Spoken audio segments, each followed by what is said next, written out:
Hello, I am Mac, and it's time to get real. In my last video, I said that I will be doing a couple videos on commonly blamed scapegoats by the political right and left, and we're starting with a scapegoat that the right often names as the cause of our nation's troubles, which is immigrants. Now, for full disclosure, I am legally related to and close friends with a lot of immigrants, so that makes me somewhat biased on this subject. So I'm going to be using a lot of research that I've done to back up my claims. Um,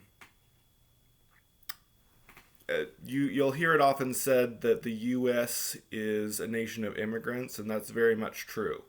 Apart from the Native Americans, everyone else in America has come here in the past 500 years, which in historical terms is a pretty short amount of time. So we're very much a nation of immigrants. And as far as recent immigrants go, they make up about 40 million Americans are recent immigrants. It means they were born outside of the United States. And that makes up about 13% of the population, which is more than any other country in the world. So America has the most immigrants. Now, the main accusation that the right says is that immigrants steal jobs from people, that they're the ones taking jobs or whatever. So let's look at that. Unemployment level in America is currently, in March it was around 4.4%. And all my sources are linked in the description. Yeah. So, like I said, 4.4% was the unemployment level in March. And the unemployment level is, that's pretty high. They've said that that's like the highest it's been in a long time. And the unemployment level is based on a person is counted as unemployed if they do not have a full-time or part-time or temporary job and is actively looking for a job and is currently available to be hired. So it's someone that's lost their job somewhat recently and are still looking and trying to get a job, but have not been able to get one yet. That means they're unemployed. So what they do is they take the number of unemployed, divide by the number of people in the labor force, and they get that percentage. So 4.4% of the people who want to have a job are unemployed.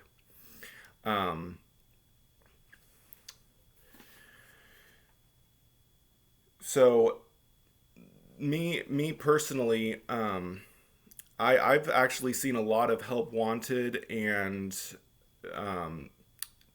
hiring signs around where I live, but they're all pretty much retail, fast food restaurants, and other lower paying jobs. But there are jobs out there. So the unemployment number is a bit deceptive because a lot of people that go unemployed, obviously the unemployment level is higher right now because of COVID, but a lot of people that lose their jobs will have a higher paying job, like say they have an office job or some other job that's higher paying. And of course, those people aren't going to want to go ahead and get a low paying retail or fast food job and start getting paid close to minimum wage.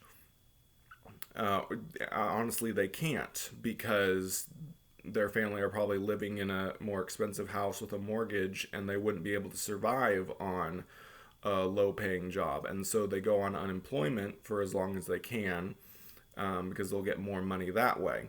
So a lot of that unemployment number is people that are looking for a job, but they will only accept a higher paying job. They won't accept a lower paying, a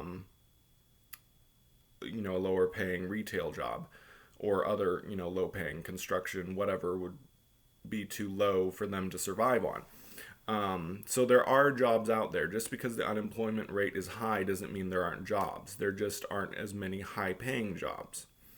So a lot of those jobs do get filled by immigrants. So it's disingenuous when the right says that immigrants are stealing the jobs, or that the unemployment rate is high because of immigrants, because a lot of the people who are unemployed wouldn't accept the lower paying jobs that you see a lot of immigrants taking.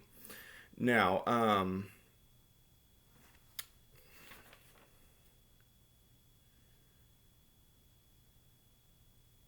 yes, yeah.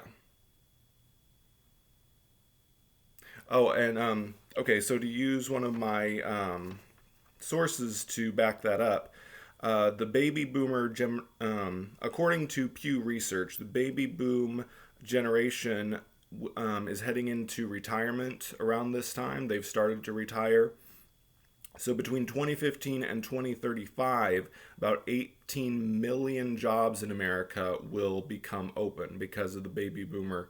Baby boomer generation is much larger. So as they retire, there's going to be a whole bunch of jobs open in the next 20 years or so. And honestly, our economy is going to be in big trouble. There actually won't be enough people to fill all those jobs. So we need immigrants in order to take those jobs. So it's really not at all the case that immigrants are stealing jobs that we need. They're actually going to kind of save us in the next 20 years as the baby boomer generation retires. We're not going to have enough workers. And I would like to refer you to a Kurzgesagt video that explains a lot about how population works. In the past, people have been worried about overpopulation, that there would be too much population and that there wouldn't be enough jobs and that people would be starving in the streets and everything.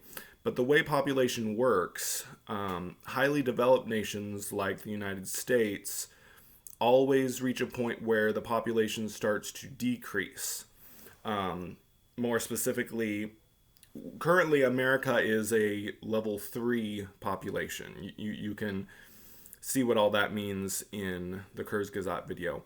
But basically, level 1 population is like basically the dark ages, when people have like 8+ kids and only like one of them survives to adulthood. So when technology is really primitive, and medical technology is very not advanced, the death rate of young people is very, very high. And so there has to be really, really high birth rate in order for the population to even survive.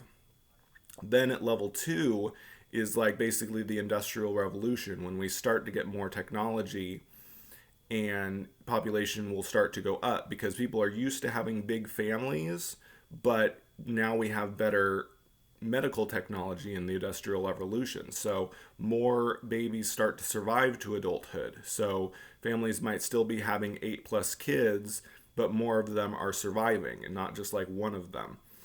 So then there's a huge population increase in level 2. Then in level 3, that's basically where the United States is. Level 3 is when people start to have like 2.5 kids per family. So in a fairly economically stable country with good technology, families will have less kids because it's much more likely that their kids are going to survive. And so the death rate and the birth rate start to stabilize, where they're about the same.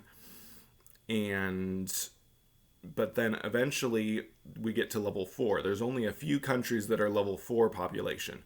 Europe, there is a few in Europe. I didn't look up the names of those countries, but I know that there are, I think like maybe Denmark, somewhere in the Netherlands kind of area, is when there starts to be a very, very large old population, older people who are not able to have kids anymore.